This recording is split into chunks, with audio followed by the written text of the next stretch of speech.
आज हम पढ़ेंगे संज्ञा। संज्ञा किसी व्यक्ति, वस्तु, स्थान, प्राणी, गुण, भाव आदि के नाम को संज्ञा कहते हैं। किसको संज्ञा कहते हैं? किसी व्यक्ति, वस्तु, स्थान, प्राणी, गुण, भाव आदि के नाम को संज्ञा कहते हैं।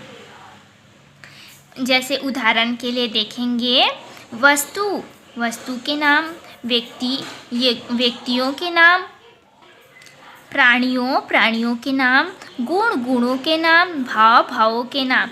जैसे वस्तु के नाम में है पंखा, पेंसिल, घड़ी, चश्मा आदि। व्यक्तियों के नाम में है महात्मा गांधी, मोहन, रमेश, सोहन। स्थानों के नाम में है दिल्ली, पंजाब, रायपुर, और भी जोड़ सकते हैं बिलासपुर, महासमुंद। जितना स्थान है उसका नाम इसमें आएगा। प्राणियों के नाम में है हाथी, तितली, मछली। गुणों के नाम ईमानदारी, सच्चाई, होशियारी। भावों के नाम में दया, करुणा, क्रोध, खुशी। ये सब महसूस किया जाता है। वाक्य में प्रयोग, जैसे रवि ने बाजार से पेन खरीदा। रवि क्या है? एक व्यक्ति का नाम है। बाजार क्या है? स्थान है। और पेन क्या है? वस्तु है। इस प्रकार रवि ने बाजार से पेन खरीदा। वैसे ही मोहन बैग लेकर कानपुर गया। मोहन क्या है? एक व्यक्ति का नाम है। बैग एक वस्तु है और कानपुर एक स्थान है। मोहन बैग लेकर कानपुर गया। संज्ञा के प्रकार देखते हैं। संज्ञा कितने प्रकार के हैं? 3 प्रकार। पहला व्यक्तिवाचक संज्ञा, दूसरा जातिवाचक संज्ञा और तीसरा है भाववाचक संज्ञा। जातिवाचक संज्ञा के 2 प्रकार है, द्रव्यवाचक और समूहवाचक। पहला व्यक्तिवाचक संज्ञा, वह शब्द जो किसी एक व्यक्ति, वस्तु, स्थान आदि का बोध करवाता है उसे व्यक्तिवाचक संज्ञा कहते हैं। क्या करता है? किसी एक व्यक्ति या एक वस्तु या एक स्थान आदि का बोध करवाता है उसे व्यक्तिवाचक संज्ञा कहते हैं। जैसे श्री कृष्ण, रामायण, लाल किला। श्री कृष्ण क्या है? व्यक्ति है।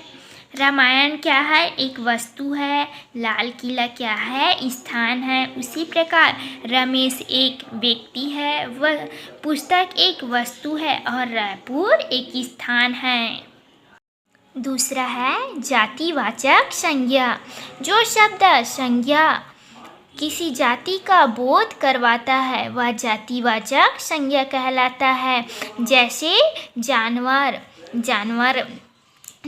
एक जाति है। जैसे उसमें गाय, भैंस, बैल सभी आते हैं, इसलिए उसे जानवर एक जाति है। मछली में भी कई प्रकार के मछली आते हैं। शहर भी एक जाति है। जैसे शहर में बहुत सारा शहर आता है, महासमुंद, दिल्ली, रायपुर, राजनांदगांव। बालक में भी बहुत सारे बालक आते हैं, लड़की, अध्यापक आदि। जातिवाचक संज्ञा के 2 भेद है। पहला है ए द्रव्यवाचक, बी समूहवाचक। ए द्रव्यवाचक संज्ञा, जिस संज्ञा शब्दों से किसी धातु, द्रव्य, सामग्री, पदार्थ आदि का बोध हो तो उसे द्रव्यवाचक संज्ञा कहते हैं। जैसे गेहूँ, सोना, घी, पानी, चांदी आदि।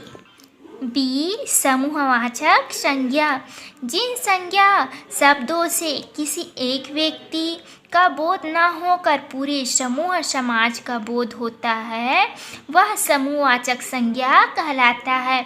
क्या समूहवाचक संज्ञा कहलाता है? किसी एक व्यक्ति का बोध न होकर पूरे समूह समाज का बोध होता है वह समूहवाचक संज्ञा कहलाता है। जैसे दल, सेना, पुस्तकालय, पुस्तकालय में बहुत सारे पुस्तक होते हैं, एक ही पुस्तक नहीं होता। उसी प्रकार मेला, समिति, कक्षा, सेना, इसमें बहुत से सैनिक होते हैं जो समूह का बोध कराती है। पुस्तकालय में है, पुस्तकालय में अनेक पुस्तक होती है, यहाँ एक पुस्तक की बात नहीं हो रही है। दल में अनेक व्यक्तियों से मिलकर एक दल या समूह का निर्माण होता है।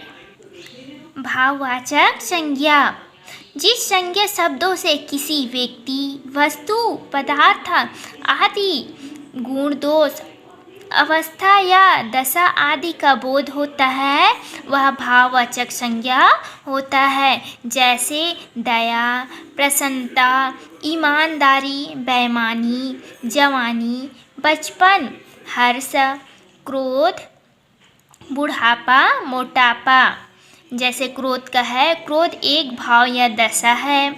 बुढ़ापा यह जीवन की एक अवस्था है।